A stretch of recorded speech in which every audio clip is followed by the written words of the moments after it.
बिस्मिल्लाहिर्रहमानिर्रहीम। अस्सलामुअलैकुम मेरी प्यारी बहनों और भाइयों, इस उम्मीद के साथ कि आप सब खैरियत से होंगे, आज के मौजू की शुरुआत करते हैं। जी हाँ, आज का जो मौजू है वो बहुत ही अहम है। मौजू जो है वो है हसद के बारे में। हसद यानी दूसरों की नेमतों से जलन। हसद करने वाला कभी सुकून में नहीं रहता, ये बात जहन में रखिए। आप सल्लल्लाहु अलैहि वसल्लम ने फरमाया है कि हसद जो है वो नेकियों को खा जाता है, यानी वो नेकियों को ख़त्म कर देता है। अब बात करेंगे इस बारे में कि हसद के असबाब क्या होते हैं, किस सबब से इंसान जो है वो हसद करता है।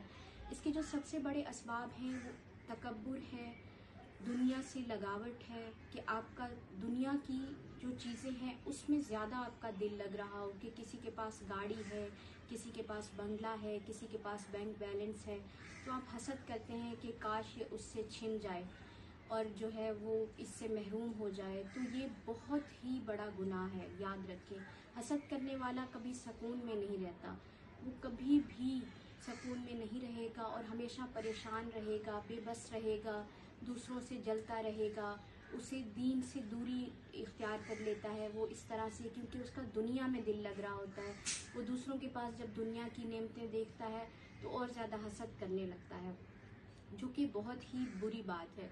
और हसद जो है वो किस तरह से इसको ख़त्म किया जाए, वो इस तरह से ख़त्म किया जाए, इसका एक तरीका ये भी बताया जाता है कि जिस तरह आप अगर किसी से जलन महसूस करते हैं, हसद महसूस करते हैं, तो आप अल्लाह ताला से ये दुआ करें कि ऐ अल्लाह उसको और दे। इस तरह से हसद इंशाल्लाह आपके दिल से जो है वो निकलता जाएगा। हसद की और भी बहुत सारी ऐसी चीज़ें हैं कि आपका दिल जो है वो दीन की तरफ माइल हो जाए तो भी आप लोगों से हसद करना कम कर देते हैं। आप अल्लाह की जो रज़ा है उस पर राज़ी हो जाएं, यानी आप इस बात पे खुश हो जाएं कि जो अल्लाह ने आपको दिया है वही आपके लिए बेहतरीन है, और अल्लाह जब चाहेगा आपको भी वो सारी नेमतें दे देगा। दूसरों से जले नहीं बल्कि खुश रहें और इखलाक से पेश आएँ। हसद इखलाक को भी खा जाता है, क्योंकि जब हम दूसरों से जलते हैं तो जाहिर है कि हमारी वो जलन, हमारा जो अंदर का बुग़्ज़ है वो कहीं ना कहीं हमारे लहजे से भी जाहिर हो जाता है। तो इस तरह ये इखलाक का भी बहुत बड़ा दुश्मन है। और कभी भी आपके पास कोई नेमतें हों तो उसको लोगों से छुपा कर रखें, क्योंकि हासिदीन की नज़र जो है वो बहुत ही तेज़ होती है। कोशिश करें कि अल्लाह ताला जो है हमें हसद करने वालों में से ना बनाए और हमें हासिदीन से बचाए। कुरान पाक में भी अल्लाह ताला ने जिक्र किया है, वो कुछ इस तरह से जिक्र किया है कि कुरान पाक में अल्लाह ताला ने फरमाया है कि हासिदीन के शर से पनाह मांगो, वमिन शर्रि हासिदिन इज़ा हसद।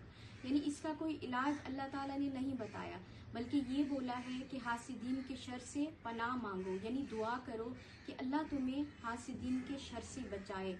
तो अल्लाह ताला से हमेशा दुआ करते रहें कि अल्लाह ताला जो है हमें हसद करने वाला ना बनाए, हासिदीन के शर से भी बचाए। और हाँ, हसद करना जो है वो दो जगहों पे जायज़ है। एक, किसी के पास जब बहुत ज़्यादा इल्म हो तो आप उस पर हसद कर सकते हैं कि उसके पास इतना इल्म है, आपको भी अल्लाह ताला उतना ही इल्म दे। और इसके अलावा जब कोई बहुत ज़्यादा इबादत गुजार हो तो उस पर हसद करें कि कोई इतना इबादत गुजार है, अल्लाह ताला आपको भी इबादत गुजार बनाए। हसद और गिब्ता में आपको फ़र्क बताना चाहूँगी। हसद करना जो है वो गुनाह है और गिब्ता करना जो है वो जायज़ है। गिब्ता ये है कि आप ये दुआ करें कि ए अल्लाह, जो नेमतें तूने उस इंसान को दी हैं उसके पास भी मौजूद रख और मुझे भी उन नेमतों से नवाज। तो इस सूरत में ये जायज़ हो जाता है। आखिर में हम सब मिलकर दुआ करें कि अल्लाह ताला हम सबको हासिदीन से बचाए, हमें हसद करने वाला ना बनाए और अल्लाह ताला हम सब के गुनाहों की बख्शिश करे। आमीन या रब्बुल आलमीन। आखिर में आप सबसे गुजारिश है कि हमारी वीडियो को लाइक करें, हमारे चैनल को सब्सक्राइब करें और जितना हो सके हमारी वीडियो को शेयर करें, ताकि ज़्यादा से ज़्यादा लोग इससे मुस्तफ़ीद हो सकें और ये सदका जारिया बन सके। याद रखिए, अगर एक भी इंसान ने ये वीडियो देखकर हसद करना बंद कर दिया या फिर किसी भी नेकी की तरफ आ गया, उसका इखलाक अच्छा हो गया, वो हसद से बच गया, तो हम सब को इसका जो है अजर मिलता रहेगा। जज़ाकल्लाह।